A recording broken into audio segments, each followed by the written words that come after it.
Welcome to Hockey Night in New York, where Islanders hockey always reigns supreme. Whether you were raised at the barn in Uniondale or born in the stable at Belmont, Hockey Night in New York is your home for all things Isles. Now, let's drop the puck and get this party started. Ladies and gentlemen, it is Hockey Night in New York. Welcome to the program, everyone. It is Sunday, September 25th, 2022, coming at you live from Florida Media in Rockville Center. Another great show coming up for you tonight. Special guest co-host Chris Botta sitting in-house with me tonight, filling in for Christian, covering some baseball team in the Bronx, whatever's going on out there. Some guys trying to hit some home runs or whatever the case may be. We got Brian Compton from NHL.com joining us. A lot of fun in store. My name is Sean Cuthbert. With me tonight, Mr. Chris Botta. Chris, how are you? I'm doing great, Sean. It is really exciting to be here. I am pumped for this Islander season, so thanks for having me. Yes, absolutely. Let's get it going, ladies and gentlemen. Thank you so much for tuning into twitch.tv/HockeyNightNY. And, of course, your favorite podcast providers. Before we get going, just want to remind you guys of our sponsors. We are proud to be presented by Blue Line Deli and Bagels, located at 719 West Jericho Turnpike in Huntington. New location at 217 Carlton Avenue in East Islip. And, of course, at UBS Arena in Belmont. Also proud to be sponsored by R.J. Daniels American Bar and Grill, located at 279A Sunrise Highway in Rockville Center, the best place to catch the game when you can't make it to the game. And also very proud to be sponsored by brand new sponsor, Lost Farmer Brewing Company, located at 63A 2nd Street in Mineola. There you go, the stable shaker right there, Mr. Botta's hand. Cheers, everybody. Cheers. So, folks, with that out of the way, let's start talking about Islander hockey. The puck has dropped on training camp. Pucks are on the ice. Sticks are on the ice. Very excited about it. So, Chris, we have a new man in charge, Lane Lambert. He's the guy wearing the cap, blowing the whistle these days. Just your thoughts, to start here on him taking over, filling some very large shoes in Barry Trotz. How do you feel about Lane Lambert taking over here for the New York Islanders? I like personal stories. I like Lane Lambert. I like what I hear about him, and I've always heard about him since he entered his coaching career. So he's somebody you root for, no matter what it took to get here. We no reason to rewind on that, but this is a good man who, in his mid to late 50s, has earned this opportunity finally. And that's exciting to me. I'm interested to see how he deals with the media, because your life changes as a head coach because you talk just about every day or around 6 days a week before the game and after. So as a PR person, I'm also interested in that. I did always enjoy Trotz's insights. I know Lane will bring a different approach, but I'm rooting for him. I'm excited for him. I'm also optimistic about him. I think he's going to do a great job for the team.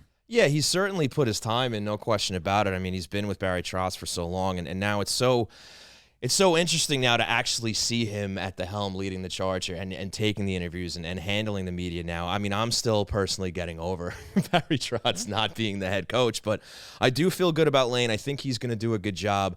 I'm excited to see, what fresh material he may bring to this team. We'll see how close he sticks to the Barry Trotz way, I suppose. But you think he might deviate a little bit, try to, there's been talk about maybe bringing some more offense into the game. You think he might play it safe and stick more to the Barry Trotz two-way system, if you will? I don't expect radical changes. I think things to look out for is, for example, if Robin Salo makes the team, whether he gets unleashed a little bit, a little more from the defense, like you said. But other than that, it's not even just about deviating from what Trotz put in successfully for 3 out of 4 seasons, but you have to deal with the talent that you have, and they're coming back with the same lineup. One more thing I want to add about Lane Lambert is the odds, let's be real, aren't really in his favor when you look at pro sports across the board, right?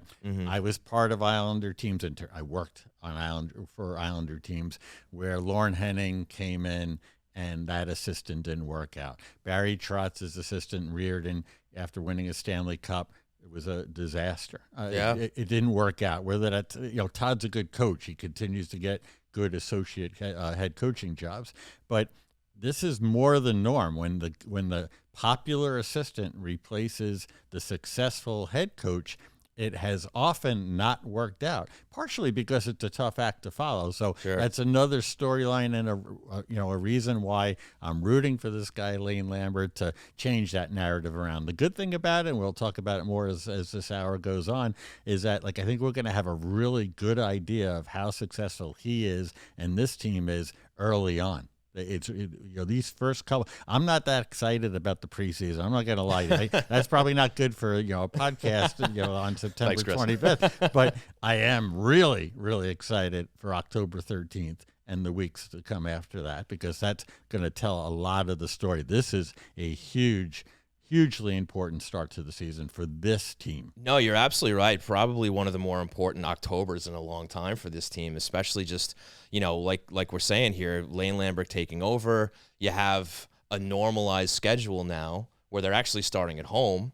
They'll be hosting the Florida Panthers, I believe, on that October 13th night. So it's a great way to start the season. I think it begins with a 4-game homestand, actually, so they can really come out of the gate, hopefully, with maybe some success, and then you can maybe get a little belief not only out of the team, out of the fan base, and say, okay, maybe this Lane Lambert era might start off, might actually be something good to watch. And I believe they will. I don't expect doom like we saw early last season. I don't expect them to just explode out of the gates, but I do expect that they will be good enough to continue to build the excitement into November and December. This is a team I have the expectation of them making the playoffs. I don't think they're going to be a popular pick outside of maybe even Long Island or parts of New York, and I get that. By the way, all the prognosticators outside of New York who've almost famously got this really wrong every year the last 4 years, right? Mm-hmm. The one year where they thought, okay, now we believe in them. Right. It didn't go so well. Right. So, who cares? Love those people, but, nothing personal, but who cares what they think? Right. This is a fascinating season to me because they are running it back. The forwards, for the most part, are there. That wasn't the plan. Let's not kid ourselves. The GM himself said it wasn't the plan, but that's how things worked out. And now that we're here, now that the wounds of Gaudreau and JT Miller and everything, now that they're gone and training camp's open and the weather was a little bit cooler tonight, it's really it's exciting to me because I know people are counting them out. But I look at that roster, I look at those goalies, I look at their 4 or 5 defenders you could really rely on, and I say, that's a playoff team. So let's get going, folks. Yeah, absolutely. And you mentioned Robin Salo's name before, and let's kind of focus on him and maybe some other names that might end up with this team. Now, obviously, it's only the first couple of days in training camp. So you look at line combinations, you take them with a grain of salt. It's kind of just the coaching staff feeling things out, right? So we're not going to look at, day one and seeing, was it Simon Holmstrom and Zach Parise lining up with Matt Barzal. Could we see something like that when the puck drops in October? Maybe, like Parise, but do we really necessarily expect somebody like Holmstrom to make the lineup? Probably not, but it kind of gives us some insight into what Lambert's kind of looking at, right, and to see who he can get going. And he starts with Robin Salo out of the gate next to Scott Mayfield, so maybe that's something he's looking to, get those guys used to each other off the bat here. Maybe he has some big plans for Salo as a full-time defenseman with this team. This has been pretty commonplace with NHL coaches early in training camp for a long, long time. And I like it in this case, especially with Salo. We know there was some rumblings about Salo. You remember when he wasn't getting some of the call-ups, and Robin wasn't one of the better players in Bridgeport. That was pointed. There was a reason behind that. Holmstrom is a first-round pick. The numbers are not great in Bridgeport, but I think what's happening here is, and I give credit to Lamoriello and Coach Lane Lambert for doing this. I think this is their way of saying, here's your chance. It's not in November. It's not in February. Here's your chance from day one. Show us what you could do. Surprise us. Now, I think Salo is there, and if I had my choice, I'd rather Salo not hand it a job. You want to make sure he's in shape and he looks okay. But I'd like to see them just kind of take a little bit of a risk and run with that guy, because we know who 5 defenders are. I'd like him to be one of the other ones and get that shot at the NHL level, living the NHL lifestyle, to see, because I think he has the most upside. We know about the other guys who are in the hunt, Ahos and Grant Hutton, who are very reliable people. Aho, not so much, but he he seemed to be a favorite last year. That's what's happening here. Do I think, and play back the tape in a couple of weeks, there's any chance that Holmstrom is going to be on Preseason line? Well, for starters, the numbers don't add up. Sean, I'll get that right one of these days. There are guys on one-way contracts. There's about 14. You look at the roster, including Ross Johnson, including Bellows, for example. It's rare, but they're saying, hey, Holmstrom, here's your chance. And I like that very much. It gives a little edge to the start of camp. Yeah, for sure. And I guess just the fact that you've working for the team previously, you've kind of had an insider's perspective of training camp. And is there like any method to that, when you look at a coaching staff and what they're trying to accomplish? I mean, again, we can look at the roster and pretty much determine who's going to be there more or less, give one spot or two. But I mean, maybe just, being around the coaching staff, do they ever like maybe give you insight on what they're looking for when they're bringing the players out here and what they're trying to accomplish leading into the first drop of the puck? What they're really looking to do, I'll give you one from a coach's perspective and kind of a little player thing. From the coach's perspective, they want to get to practice as soon as possible. Okay. So I think you're going to see cuts fairly early. You'll see a couple of guys kept around and be given a chance. But if you're Lane Lambert, you can't wait to have your 22, 23 guys and have an Islanders practice. Now, one good thing I noticed is the last exhibition game, I might be off by a day or two, is the 8th. And then the first regular season game is the 13th. So you got another good couple of days of practices there. But they're not looking in the days, and now this has been going on a long time, of one-way contracts. We know who's on this team for the most part, especially at forward and at goal. So I think he's going to be anxious.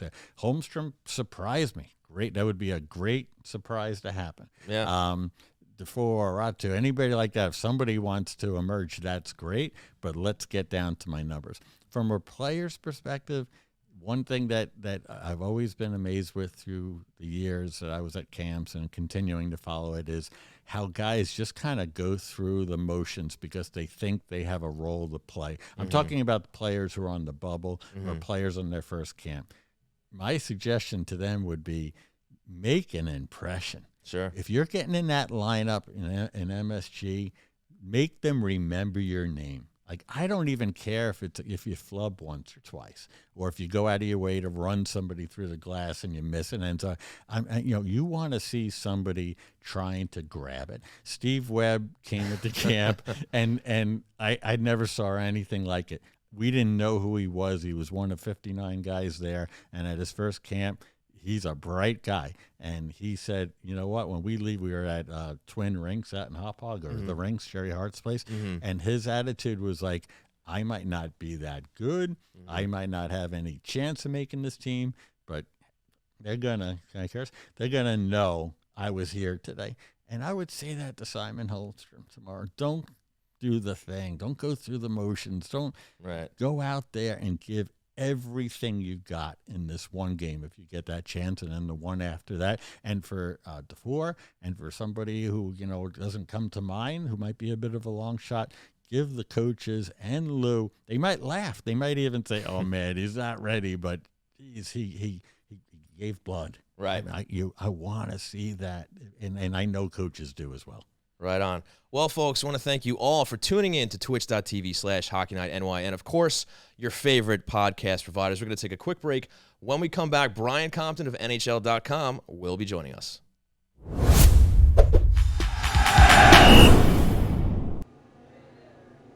I don't want to hear it. It's over. I can't believe they fell short again. Yeah, but they played so well. They made it to the semifinals 2 years in a row. The semifinals aren't the cup. God damn it, I hate those Lightning. They'll get another shot at it next year. I don't even want to talk about it anymore, all right? They lost, okay? Let me just sit here and enjoy the one thing that makes me a little bit happy. This fresh, delicious, tasty, meaty, turkey-filled Blue Line combo. I eat 3 every day to help keep me strong. Hey, Donnie, can I have one of those? Coming right up.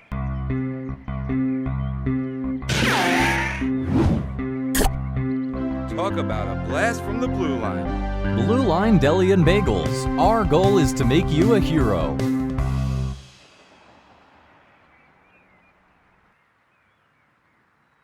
Nikki, where should I go to watch the Islander game? Dad, where should Fran go to watch the Islander game? Just tell her to go to RJ Daniels. Love the Isles? Go to RJ Daniels and enjoy your favorite hockey team with their big screen TVs and in-game sound. RJ Daniels also provides indoor and outdoor dining, catering, a vibrant late-night bar scene, and weekly live entertainment. Need great planials? Go to RJ Daniels. Call or visit online at rjdaniels.com. Thanks for giving some time to our sponsors. Ready to talk more Isles? The train rolls on, right here on Hockey Night in New York. Joining us right now on the line from NHL.com, Mr. Brian Compton. Brian, thanks so much for joining us. How you doing? Doing well, fellas. How are you? We're doing good. You're with me here and Mr. Chris Botta filling in for Christian Arnold. Thanks a lot for hopping on with us here. So look, let's start off by talking about Lou Lamoriello's summer, right? He's obviously doubling down on this squad that they had coming out of last season. He didn't make a lot of moves. He brings in Romanov. How do you feel about that, I suppose, decision, whether he was forced into it or not by not getting the guys he wanted, or, just the fact that, hey, I'm putting faith in these guys, and we're going to run it back, and we're going to get back into the playoffs? I think it's a bigger upgrade than people are giving it credit for, Shawnee, to be honest. Nothing against Zdeno. From what I've heard, the impact that he had on all the guys in the room will be invaluable moving forward, especially for a guy like Noah Dobson. But the speed wasn't there, right? I mean, that was just a huge void after losing a guy like Devontae. So Romanov comes in much younger, much quicker, very physical. I don't know if he's as physical as Chara was, but he's a solid two-way defenseman. I think you're going to see that they're going to be a lot better on their blue line here this season. Yeah, I think that's without question. I mean, just with all the speed and the puck movement that hopefully we're going to see out of the back end, that'll trickle down to more offense out of the forwards and whatnot. So I'm with you there. So you have a lot of pundits now looking at the outlook for this season, and they go from Stanley Cup contenders a year ago now, where you have a lot of people saying they're not even going to make the dance here. So I kind of want to see where you fall on that. It sounds like you're a little positive about where they're going just from your first answer, but is this a team that can make the playoffs? If you feel that way, where do you see them seeding in the Metropolitan Division? You see a couple teams making some big ads, getting better here in the Eastern Conference. And do you think they still have the chance here with this squad to go deep in the playoffs again, especially with a new coach in Lane Lambert? Yeah, I'm not buying in. I don't think they're going to win they're going to win the division, Shawnee, but I'm not buying in that they can't make it. I think last year was such an anomaly. I mean, between the way the season started with that long road trip, almost the entire team had COVID at Thanksgiving, and they had to play all those games with only a handful of regulars, right? And they just never could get back on the right track, and they struggled scoring some goals late in the season. But I think the pieces are there for them to make the playoffs. Can they go on a long run? We'll see. They certainly have the goaltending to do that. I think people are kind of forgetting just how good Ilya Sorokin was, even though the rest of the team wasn't all that good last year. So if they can put pucks in the net and be a little bit better in their own end of the ice, I think that'll be fine. I'm with you there, Brian. And just to look around the league here, obviously you have the Colorado Avalanche, Stanley Cup champions. When you look at the moves that were made over the summer, I mean, with the Avalanche in mind, who else would you say going into this season are kind of the class of the league right now? Who are the teams that you're looking at as those cup contenders if a team like the Islanders has kind of fallen out of that conversation, so to speak, right now? Yeah, I mean, Tampa Bay still belongs in the conversation. I mean, it's relatively the same team from last year. They lost a guy like Palat. That's a big loss. But you still have Vasilevsky between the pipes. You still have Victor Hedman playing 26 minutes a night. They still have a lot of weapons up front, so I think they'll be fine. Curious to see the impact that Matthew Tkachuk has on Florida. That was obviously a huge trade in late July, I believe it was. So they should be a pretty good team. And then out west, Columbus is still the cream of the crop for me. I'm very curious to see what a team like Vegas looks like. I know people would like to see them back in the playoffs, but their goaltending is a massive issue between, I think it's Aiden, Logan Thompson. I mean, we don't even know if Lauren Persaud is going to play at all this year, or when he's going to come back anyway. So Vegas is a team I have my eye on, but I'm curious to see how their goaltending shakes out. Is there a team that you look at over this summer that improved the most to you? Maybe a team that maybe wasn't in the playoff conversation that made some ads here. Obviously, Gaudreau going to Columbus. You have Ottawa making a lot of moves this summer. It looks like they're serious about getting back in the mix here. Is there anybody you look at and say, hey, these guys got a chance to make some noise and get in and cause some trouble now? That's a good question. I mean, Ottawa certainly got better. I don't think that they're a playoff team just yet. I mean, Columbus, you get a guy like Johnny Gaudreau. Clearly, they're going to be better defensively. They have some pretty good goaltending. I'm not sold on their defense. I mean, they got Erica Branson. I mean, that's not a massive upgrade on the blue line. So, right. Look, they're obviously going to be better. And they could obviously win some 6-5 games over the course of the regular season. But once you get into the playoffs, as you guys know, it's not the way you win games. So I'm curious to see how the Blue Jackets shake out, too. For sure. And another question to focus in on the Metro here. Is this finally the year when teams like the Penguins and the Capitals age out? Because I've been looking for this for probably the last 3 years or so. Like, all right, the stars are getting older. You look at Crosby, you look at Ovechkin and these guys, and they keep finding ways to produce. They're just so super talented. It doesn't matter that they're into their 30s now, and it seems like they're still able to, put the puck in the net, keep those teams competitive. Is that something we're going to see more of this year, or maybe we finally see a little bit of a not only them tailing off, but maybe a changing of the guard in the Metro that we're already starting to see with teams like Carolina and the Rangers coming up? Yeah, I think between Washington and Pittsburgh, I think there's a better chance of Washington taking a step back, Shawnee. Mike Sullivan is a really good coach, and Pittsburgh, those weapons up front. The D is a little curious. They're bringing a guy like Jeff Petrie, but, Matheson had a pretty good year for them last year. I was curious about that trade a little bit, but I could see the Caps taking a step back. Obviously, you get a guy like Darcy Kemper, who's a bona fide number one in this league, but I just don't trust his health. I think that could be an issue. And if you lose Kemper, they're in a whole lot of trouble. You don't know when Nicholas Backstrom's going to play again. Obviously, you still have those key guys like Ovechkin and Kuznetsov, but they need other guys to step up, like a Connor Brown or a Dylan Strome. We'll see how that goes, but I could certainly see Washington taking a step back for sure. Hey, Brian, it's Chris Botta. How are you, buddy? Who is this?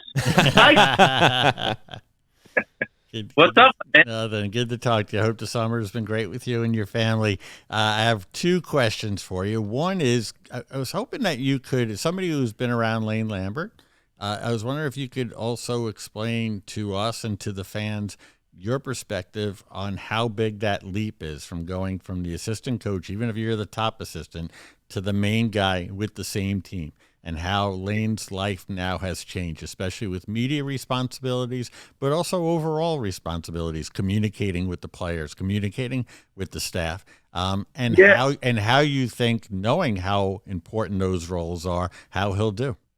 Yeah, I think he's a really good coach, Chris, and I'm really happy he's finally getting this opportunity. He certainly waited long enough. I know he was up for the Anaheim job a couple of years back, and when they gave it to Dallas Eakins, so we'll see how he does. I wish I could give you guys a better gauge about his personality, but when you cover a team Amarillo's World, you're not allowed to talk to the assistant coaches.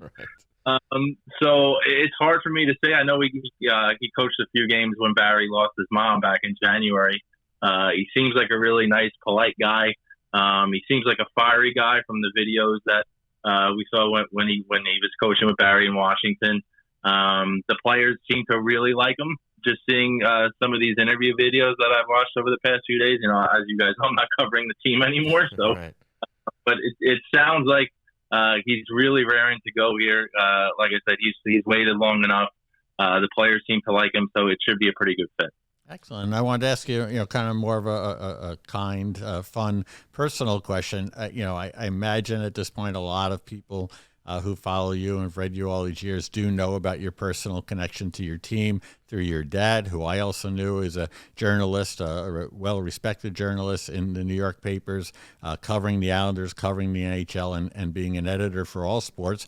But can you share just like your earliest memories with him, with your family, and how his role and your connection to this team formed, and maybe what your earliest memory of it was? Yeah. Very first memory would have been when he took me to a practice at Caniar Park in Hicksville. Must have been 82 or 83, somewhere around there, just meeting all the guys and, being all excited in the car to meet them, and then getting there and basically soiling myself and not wanting to have anything to do with any of them, just being really shy. And then the first game I went to with my dad was Kenny Morrow's overtime goal in Game 5 against the Rangers, which My dad says I spent the majority of the night with my hand over my ears because it was just so loud. The Coliseum was shaking, but I still remember it vividly. Just going to the game with him and Kenny scoring that goal, and then us just celebrating in the parking lot, walking back to the car. Really, really cool moment for sure. You got spoiled with that game, buddy. Oh, yeah. Hey, I've just been granted one last question as the guest. It just made me think about it. Then when you start coming around to the Islanders in a professional, or at least early on semi-professional sense, I know you got a million of them probably from our time working together, but any of these standout hysterical moments that I think, or interesting moments or eye-opening moments that I think you could probably tell now all these years later? I'm sorry, I cut off there at the end, Chris. What was the question? I'm sorry. What do you remember about your early days coming around to the Coliseum when I would see you and Mike was around, and what that experience was like? Well, I remember you granting me like a 45-minute sit-down with Mike, which to this day, Chris, is the best interview that I've ever been a part of. I mean, say what you want about the moves that Mike made and everything that he dealt with over the course of his tenure as GM, but that was just a fantastic interview. He gave me so much wonderful stuff. And the first game I covered was the Martin Luther King matinee against Ottawa. There was probably like 5,000 fans in the building. That was when Butchie was coaching. And the only thing I really remember aside from the fact that they lost, which they did a lot back then, Eric Cairns got thrown out of the game. And our good friend Mark Herman tried to ask him where he was in the locker room because we had to wait like a half an hour to talk to him. And as Kit Cairns being the fiery guy that he was, just said, "None of your effing business," or something like that. I was like, whoa, I'm like, this is the real deal now. So that was it's an eye opener for sure. Wow. I actually do remember that game. There was I could be wrong, but I believe Cairns might have had an error in the game that led to a goal. And he did something, and then I think he got an unsportsmanlike penalty that gave the Senators like a 4-minute power play, and it just kind of snowballed from there. Yeah, and that's one of the interesting things of the job that I did and Kimber does now, is that those human moments, and I think I talked about it on the podcast that I did last season, is that, like, don't forget about that. And nobody's looking for sympathy, right? Nobody's looking to say that these guys don't have a great life or whatever. But Cairns in that moment took that really hard. And I remember there was a little stretch in those 30 minutes, which to me felt like an hour by that point, where like we actually it wasn't, I think he went for a little bit of a walk. And I was always in favor of that. Like, if you need to take some more time, I'll even, if there's a fine, right, if a team's going to close the locker room because they have to work things out. I am always that person who wants the people to do the interviews and be accessible to the media. But if an athlete, in this case, a passionate, an unbelievably passionate guy like Cairns needs more time, or even needs to take a pass once or twice a year, I'm okay with that. So I didn't mind the Berman moment because it's human, right? Like it actually was not his business. He did make himself available. It was a matinee game. Berm couldn't say he was on a tight deadline because the game was over at 3:30 probably. So great memory. Wow. The minute as you started to say it, I started living it back. So thanks, buddy. You got it, man. Well, Brian, thank you so much for giving us some time here tonight. Big congratulations on the promotion, and look forward to having you on down the road. Appreciate it, guys. Thanks for having me. Take care. Absolutely. Take it easy. All right, folks, that was the great Brian Compton of NHL.com, giving us a great spot there. Now, Chris, you're talking about these old moments from back when, and it kind of inspired a question from me, where you have all these interactions with the players and the coaches and stuff like that. Were there any players during your tenure with the team that you kind of endeared yourself to, that obviously you have a professional relationship with these gentlemen, but was there anybody who you always might have said to yourself, "No, he's a good guy. He's a good guy. It's nice to have him around the locker room." That sort of thing. I honestly, I'd be naming dozens, if not hundreds. And sure. That's good to hear. And might be a corny answer. There were a couple that like transcended into friendships, especially early on in my early years. Mm-hmm. When I started with the team, I remember Bill Torrey asking me to kind of befriend a particular player. We had gotten in a trade. Now, at the time, it's hard to believe now, looking at me, folks, I get it. But at the time, the guys on the team were my age, or in some cases older. Sure, right? Yeah. In this case, this was a player who had some things in his past, more like behind-the-scenes quiet stuff, and he asked me to you gotta keep an eye on him, like in a nice way. And that's a friendship that endures to today. I'll keep it private because I already said he came with some baggage. Sure. But there have been times on the thing I did last year on the podcast where I'd be like, hey, I'm gonna list like my top 10 personal favorite Islanders to work with, and then I'd go into notes on my phone and I'd be like Scotch, Weeks, a coin. Then I'd start thinking about when I started Bassin, Conroy, like guys who were unbelievably gracious with me on my first days on the job that I'll never forget. And then I got to a point where it was like, I'd have 40, 50, 60, like it wouldn't be fair to name certain ones. Right. So, so many of them, so much so that like I didn't like Kirk Muller. That's easy. I could actually like neither did anybody else. Yeah, and I'm sure Kirk is a pretty good guy and everything like that. Right. But my thing was I never felt like he told me or anybody else the truth. So like he stands out.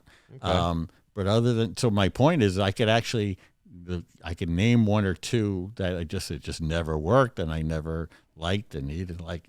We just but I could name. Honestly, I could name more than 100 that it would be really tough for me to say this one was better than that one because they were just so gracious. And I'll say, look, as I get older, I appreciate those things even more. Sure. I think I did then. And the cool thing is like when I did the show last year was, guys who just rolled through for a year, like Fisho or, for brief tenures. Right, yeah. Or even Adrian, who was only with us 4 years. It was so nice, even the ones I wound up not getting on the show yet, just hearing from them and like picking up where we left off. So it's something I'll always, I don't miss working for the team. I miss those things, though. Sure. No, it's great to hear that the list is so long. Incredible. There's so many players that you can actually just, run down and say, good guy. I mean, and because you hear that all the time about hockey players, how they're kind of maybe the friendliest athletes in the game. And of course, maybe that comes from a biased point of view with us sitting here and us being such, passionate lovers of the game. But it's always nice to hear, stories like that where there's a player or players that just kind of endear themselves to the people that they work with behind the scenes and the fans and whatnot. It's always good to hear. And some of the stuff is earned too, right? Like I think of I remember Eric Cairns. I had a moment or two with him. Webby, who I'd mentioned earlier too. We'd have it out, or it'd be more like they'd have it out when they'd be mad about something that happened media-wise. Or I remember Webby was called a healthy scratch on a broadcast, but he was injured, and he was mad about that. It was an innocent accident by the broadcast team, and we fixed that. But in the moment, this is a proud guy, right, who fights for every shift he has, and I'm sent to go see him, and I'm a little nervous because it's Steve Webb, and he is furious at me, and we worked through that. You're right, Steve. Yeah, and, he made the case. He's like, I'm not healthy. I'm injured.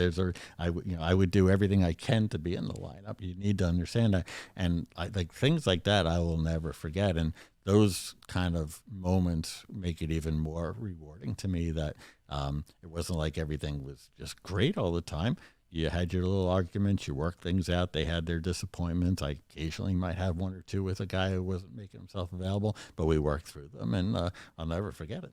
Right on. Well, folks, let's take it to the What's on Tap segment, brought to you by RJ Daniels. Eddie, cue it up, please. And now, it's time for What's on Tap, brought to you by RJ Daniels, American Bar and Grill. That's right, folks. It's time for What's on Tap, brought to you by RJ Daniels, American Bar and Grill. And we actually have some games on the slate. Now, they're not going to count yet, but preseason starts tomorrow for the New York Islanders. They go to Madison Square Garden, 7 p.m. tilt against the New York Rangers. So we finally get to see some Islander hockey that will be broadcast on the MSG networks. So, hey, hockey is here. After that, Tuesday, right off the bat, you have the Devils. They're going into Jersey for a 7 p.m. game against those guys. And then you go a couple more days until Sunday. They're playing the Philadelphia Flyers at home. So hockey is on the docket. That is what's on tap for the New York Islanders. The score will not matter. Now, none of this is anything you folks don't know, right? The final score will not matter for any of these 6 games, I believe it is they have. Now, if Holmstrom plays, you want to watch that. You want to watch Salo. You want to watch certain guys. You want to watch Romanov, right? But whether they go 6-0, 0-6, 3-3, whatever, doesn't matter. That won't matter. And then, man, October 13th. Is that date right? Oh, boy, and I think about back just quickly when I worked for the team. Sure. We were often not good, as everybody knows. Fair, I would have butterflies. I remember thinking, looking at my colleagues in the press box as the anthem would be played, we'd be starting the season wherever, and we'd have butterflies because, goddamn, we needed to win that very first game. Right. And I'm not saying this team is as desperate as some of those ones, but I think there's going to be that feeling. I think we were excited at the start of last year. Obviously, things got derailed. We were excited, but there was a comfortability as this team. This is a good team, right? Now we don't really know how it's going to go. Right. New coach, some tweaks to the system, mostly the same team. So enjoy the exhibition games. Watch for the individual performances.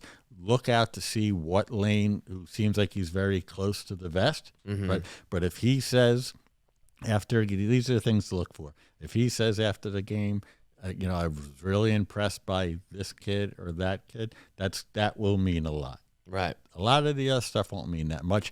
The only thing you're rooting for, no injuries.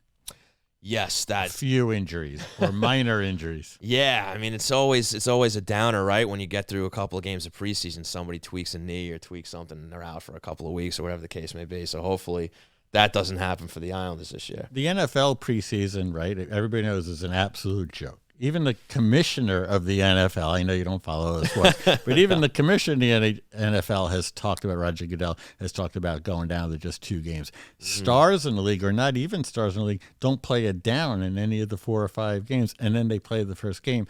And at least the NFL is somewhat acknowledging what a joke is. It doesn't make it any, I don't want to say a joke, it doesn't make it any, the other leagues are no more important, these games. So, but these are the things that are worth looking out for. And it's hockey. It's enjoy it.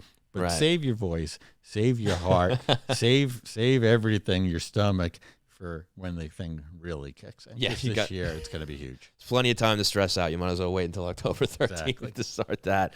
All right, folks, that was What's on Tap. Why don't we move it into the Hero of the Week? Ladies and gentlemen, it is time for Hero of the Week. When you hear that song, we rattle off. Now, granted, again, no games, but we do have a new man behind the bench at the helm, so we got a unanimous Hero of the Week here between Chris and myself. We're going to go with head coach Lane Lambert taking over for the New York Islanders. It's real. He's running preseason. He's going to be behind the bench this year.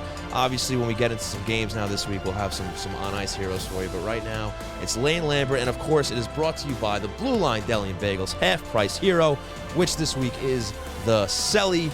It features grilled roast beef, sauteed onion, mushrooms, and mozzarella on a toasted garlic hero. Mention Hockey Night in New York at the Huntington location and get it for half off all week until we name a new hero next week. Lane Lambert's a feel-good story. I believe he's somebody a lot of people around, including adversaries, are rooting for, that longtime assistant who's getting his shot, well-liked, well-respected, played at every level, coached at every level. If I was going to do an honorable mention, talked about a lot about my time with the team, I would say everybody else in the staff directory. And the reason why I say that is when you don't make the playoffs, and I know the schedule's been, the seasons are a little bit different these last couple of years, you don't make the playoffs, you then spend every day, other than hopefully you get a little vacation, getting ready for these moments, right? The PR staff for their media stuff, the social media staff, the ticket sellers. Not easy, right, when the changes don't come, or the obvious ones that all of a sudden it makes it easier to sell tickets. Sure. The marketing folks, the arena folks, the operations folks at UBS and with the team. And this is their moment. They hopefully enjoyed some of this off season. Now things get real, and they get real quickly. And having done it, and most of my close friends, other than my childhood friends, are people who do what they do, and maybe they do it in other organizations too. And I'm rooting for them because life is so much better when your team wins, right? When you do what all those folks do, that you don't have control over that, but it's a lot better when you're in the race. It would be nice to see this team hit the ground running once the also it's more fun doing a podcast. Yes, we are all rooting for wins here for multiple reasons. That is for sure. But folks, that's it for Hero of the Week. Remember, stop on in to the Huntington location of Blue Line Deli and Bagels. Mention Hockey Night in New York and get half off the Seany delicious all week. So thanks to Blue Line Deli and Bagels for sponsoring that segment. Now, folks, we're rolling through here. We're going to get into some questions with Chris. We're going to get into some questions on whatever you guys are talking about there in the chat. So we're going to take a quick break. Thanks so much for tuning in to twitch.tv/HockeyNightNY and your favorite podcast providers. We'll be right back. Miss the days of mixtapes and arcades? Love the taste of a bold IPA or maybe an ice-cold lager? There's a place where all of those magical things come together. Lost Farmer Brewing Company. At 63A East 2nd Street in the heart of Mineola, Lost Farmer combines a love of the 80s and a passion for quality beer to create brews that can only be described as gnarly, radical, and totally tubular. The retro vibe of the tasting bar will amp up your nostalgia while the blend of both local and exotic ingredients amp up your taste buds. Beer not your thing? Crack open a can of cider or a sip of Chardonnay on the extended patio. Order up from the snack menu. You can even bring your own. If you're more of a homebody, pick up a growler to go or order online at lostfarmerbrewing.com. And for Islander fans, Lost Farmer created the delicious Stable Shaker American Lager to celebrate the Isles' new home of Belmont, where it's poured from taps throughout the arena. So raise a cup to the next cup with Lost Farmer Brewing Company, the future of Long Island craft beer. It's time for Questions Brewing, brought to you by Lost Farmer Brewing Company. That's right, folks. It is time for Questions Brewing, brought to you by Lost Farmer Brewing Company. So, Ed, Jay, what do you got there in the chat for us? What are the questions for Questions Brewing? How we doing tonight, Sean? Yeah, Ed taking over. Well, we fired Mike. He had to run through. We fired Christian. We fired Mike. They're both out now. They'll be back next week. Yeah, we'll start with this from Mike, 4652 Co. While I start scrolling up here. Question Brewing for Chris and Sean both. Okay. If you could have been any Isle player in history, who would it be and why? You want to take that one first, Chris? The first one that comes to mind would be Clark Gillies, the late Clark Gillies. Handsome, loved. Okay. All right. Played with Brian Trottier and Mike freaking Bassi. 4 Stanley Cups, Hall of Fame, beautiful family. I kid about the earlier stuff, although that's value added, right? Sure. Yeah. A incredible, wonderful guy who lit up, hard to believe we're using past tense here, who lit up every room he was in. And as far as I know, and I also say this about Nystrom, is like never disappointed anyone. So I say that with envy. I say that with pride, but I also mostly say that with love. Just an incredible guy. And boy, I don't play well, but can you imagine playing one line, just one shift with Mike and Brian? What an incredible thing. That said, Clark was an equal 1/3 part of that partnership. Sure. No, great answer, Clark Gillies. And what an interesting question. And this is something I never really thought about. So as you're giving your answer, I'm like, who would it be for me? Who would it be for me? And I'm going to go with Ziggy Palffy. Because who had better hair? Who didn't have any line mates. Right, exactly. He was basically tugging on that rope on his own. He had Robert Reichel. Reichel was pretty good. Brian Smolinski. Yeah, those were the days. But, I mean, those were kind of my formative years as growing up as an Islander fan. Like, that's really where I put my time in and came to love the team. Obviously I love torturing myself because of how bad they were back then. But Ziggy Palffy was kind of the hero of mine. And, he would get out there with those teams, like you're talking about, score his 40 goals, long flowing locks, number 68. Well, then he became number 16 wearing the Fisherman jersey. But I was always a fan. I mean, my number one guy has been and always will be Pat LaFontaine. But it would have been interesting to be Ziggy Palffy during those years. So I'll go with that. And I just want to go back on the Gillies thing when I talk about him being handsome and loved. And people, you're not wrong. But because also those aren't things I necessarily thought about. When I was in high school when they won the 4 Stanley Cups. When I was in 9th through 12th grade. But I interned, a quick story, for the Flyers, 86-87 season. Dave Poulin was the captain. Okay. Dave, the Hockey News had a poll of believe it or not, the kind of thing he did in 1987 you probably wouldn't do now, of NHL player wives, and they asked him something like the handsomest or hottest guy in the NHL, and Dave Polona was the captain of the Flyers, and was another guy who was terrific to this intern from LaSalle University. He won. He was voted.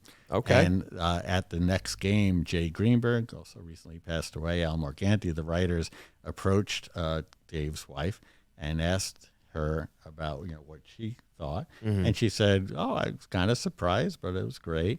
But she said, "It's probably not the way I would have voted if they asked me." And they said, "Who?" And she said, "Clark Kelly." Okay. And I happened to be standing there. I was like, Dave Pullen's wife.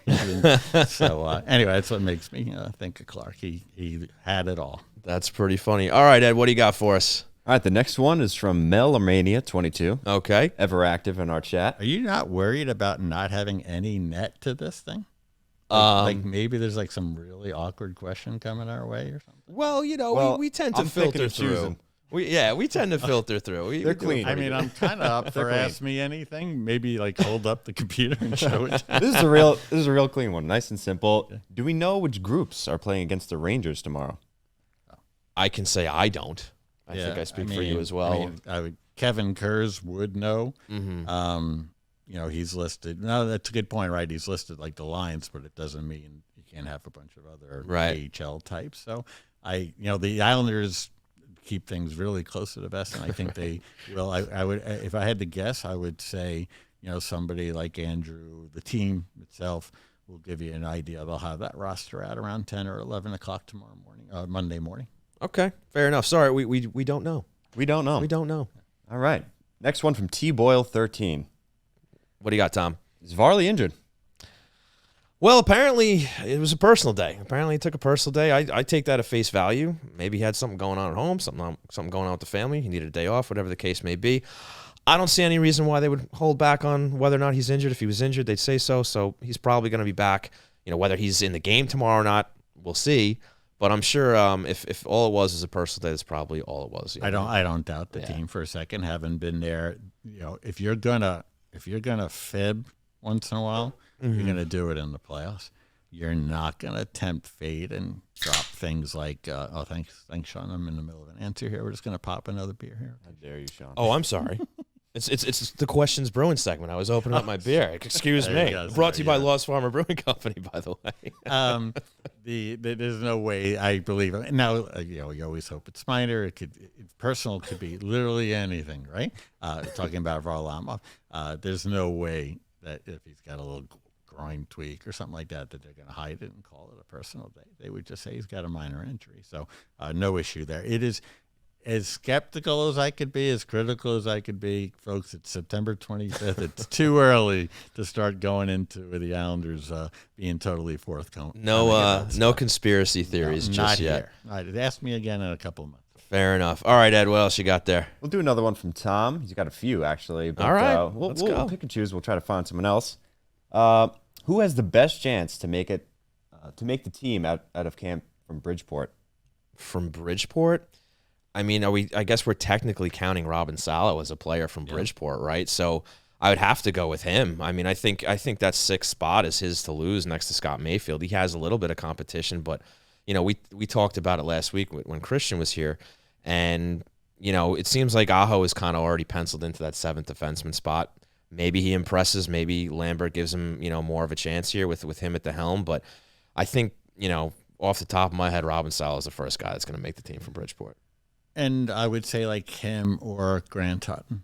Okay. I think at some point you want your seventh defender to be somebody who you don't mind sitting, whereas you want the kids or younger players playing all the time in Bridgeport. So I think it's something there.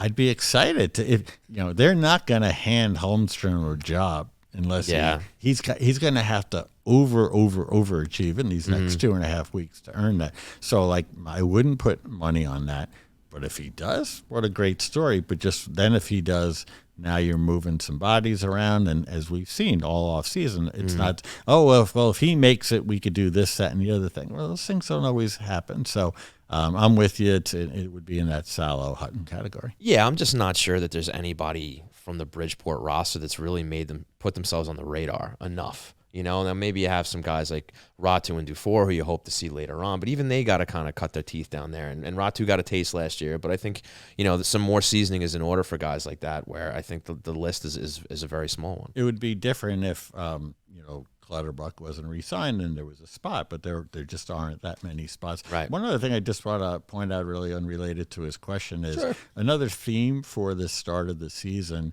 I think it's got to be. I understand coach isn't going to go to the players and tell them this, but some of it is a little bit like we're the unwanted, because the reason why some of those trades didn't get made is likely because teams decided a Beauvillier didn't do it for them to put him over the top, or a Bailey. So you're all back and you're all Islanders, and I trust they're very happy to be Islanders. But also keep in mind, nobody was knocking down Lou's door to get you or to take your salary. Now that should inspire you to have your best season. I wouldn't suspect that those guys are gonna, and some of the others will have steps back. You're playing for your Islander life, for your NHL life, right. and they should keep that in mind if they needed an extra edge. And that's my take. I don't know what yours is, but I just like the reality might be you weren't in that much demand, just like they don't have many prospects in demand. So it's just something to look out for. No, I think that's a great point, and I think especially with a new coach taking over, I mean, it's sort of a clean slate. It is. It's a total clean slate. Right, and now maybe Lambert, obviously from being with the team already as an associate coach, he kind of maybe already has his guys. He kind of knows who he wants where and stuff like that. But, I imagine he's also kind of in a position where it's like, okay, show me, guys. This is brand new. And he kind of already said it himself. He was quoted as basically saying, we're starting fresh here. It's a clean slate for everybody. Let's see what they got. Players are going to have to earn their spots here. So, maybe there will be a surprise or two, but it's going to be, limited to maybe that one or two potential forward spots. Like, I talked about Matt Martin and Zach Parise last week as maybe guys that could be supplanted, at least in maybe not even overall, but for a couple of games here and there, they get spelled, that sort of thing. And then, of course, on the defensive end, and we're already marking guys like Salo and whatnot into the lineup. But, yeah, it's gonna be slim pickings as far as anybody coming up from Bridgeport. But, injuries will happen, unfortunately, and you're going to have guys that are eventually going to get their shot. But, we're running up against the clock here. So what else you got there for us, Ed? All right. This next one's from Coach Lanebert. I actually thought that was Lambert, but it's it's with an N. All right. All right, what's your guess at the number of games that Martin, Cizikas, Clutterbuck will play together this season? That's kind of a carryover from last week's discussion. 3? No. I don't know, because like we said last week, there always seems to be one of those guys that are hurt. And you have Clutterbuck coming back from the shoulder injury. He's apparently healthy now. They're all going to, at least from the get-go, be healthy, and they're going to be playing together. And that's assuming that Lambert even wants them playing together to start out. We speculated last week, when are we going to see the end of the best fourth line in hockey, and that, when do they potentially start plugging in a Ross Johnson or maybe even a Kiefer Bellows or something like that?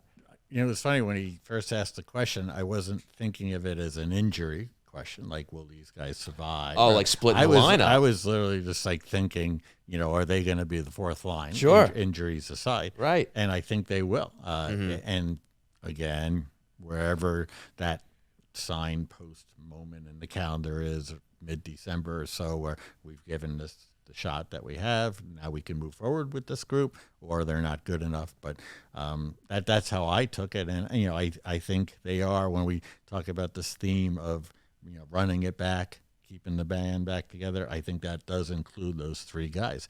If Clutterbuck wasn't re-signed at the trade deadline, I would think otherwise, but he was, so I think they're going to keep them together. All right. With Ross Johnson subbing in and out, of course. All right. Ed, let's sneak one more in. You got one more for us? Yep. Potentially the best last one we could have from Mr. Donald Rosner himself. Oh, the Deli man. All right. What are you doing up, buddy? You got to work tomorrow. Question is, does Sean want me to leave my poker trophy on set? He's never going to let that go. I'm going to be hearing about that until I'm old and dead.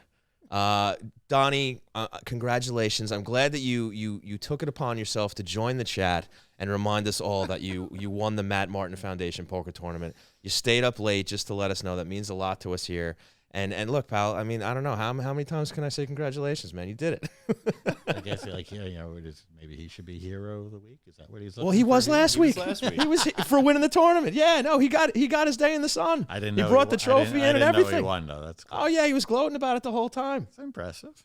I mean, unless they were like... Now he'll tell you there were over 600 people playing. Okay, it was 500. All right, let's be fair here. We're gonna chop at least 100 people. I didn't know about this. Yeah. Big tournament over at Chateaubriand. I knew about that, but I didn't know about him being the skilled poker player. I think he fixed it, honestly. It's possible. Yeah, I think he slid the foundation some money, a little extra cash. I don't know how he pulled it off, but yeah, I was there. I witnessed the whole thing, and he won. So congratulations. Donnie wants to remind you that it was 600 people. Of course. Wow. That goes without saying. Well, Donald, thank you for joining the chat. Thank you for the wonderful question, and that's going to do it for Questions Brewing, brought to you by Lost Farmer Brewing Company with their fantastic Stable Shaker American Lager, an ode to the brand new UBS Arena, and I'm drinking the Top Gun IPA here, also quite nice. So there you have it, folks. That's it for Questions Brewing, and we're going to have to wrap it up pretty quickly, but I do want to toss one more question your way, Chris, before we do go. And there's been a lot of talk lately about Matt Barzal's contract. The fact that he's eligible to sign an extension here, he's saying all the right things, and people in Islander country have certainly heard those things before. So when you look at this scenario with Matt Barzal being the star player, being the poster boy, if you will, for this New York Islanders team, do you see this one going differently than when it went with number 91? I don't care one bit about what Matthew Barzal has said, including over the weekend about representatives, and I'm not worried and all that. I don't care about any speculation. I don't care about anything that anybody might report. What I feel like I know and in confidence, and this is like nothing to do with the Tavares or anything else, is that Matthew Barzal's next contract is going to be with the Islanders. Now, is it going to be everything that people might want it to be? There's no chance of that. It's too much, too many years, too few years. But Matthew Barzal's next contract will be with the New York Islanders. All right, there you have it, folks. Matt Barzal's getting traded at the trade deadline. Hey, you heard it here from Chris Botta. I don't. He's going to be on the Islanders. He's going to be signed by the Islanders. Yeah, well, the difference here is he's still a restricted free agent, so it's not the same situation yet that they had with number 91. So yes, I'm sure his next contract will be with the Islanders. The real question is how long is it going to be, and for how much money. So I'm hoping for 8 years. We'll see. No pressure. Well, I think it's time to wrap it up. So, Ed, why don't you cue that outro music? Thank you very much, sir.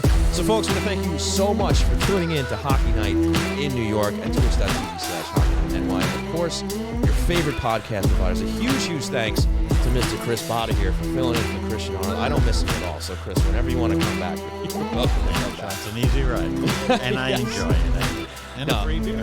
There you go, free beer. Yes, but absolute pleasure having you on the show with us tonight. A huge thanks to Brian Compton at NHL.com for joining us. And, of course, a wonderful thank you to our sponsors, starting with Poker Chump, Donald Rosner's Blue Line Deli and Bagels, located at 719 West Jericho Turnpike, an official partner of the New York Islanders, and, of course, the best deli around. Huge thanks to R.J. Daniels American Bar and Grill, located at 279A Sunrise Highway, right here in Rockville Center, the best place to catch the game when you can't be at the game. And, of course, our brand new sponsor, Lost Farmer Brewing Company, makers of the Stable Shaker American Lager. Big thanks to them, located at 63A 2nd Street in Mineola. And, of course, you can follow the show at Hockey Night NY at Twitter, Facebook, and Instagram. Follow myself on Twitter at Seany Hockey. Follow Christian, who's not here, at C_Arnold01. Chris, where can we find you? At Chris Botta NHL. I haven't been too active on there lately, but you know where to go. The season start, we got to get in the mix. I don't know what I'm doing yet, but we'll figure it out. I'm just looking forward to watching the games and being in UBS. We got games starting tomorrow, so thanks, folks, for tuning in once again.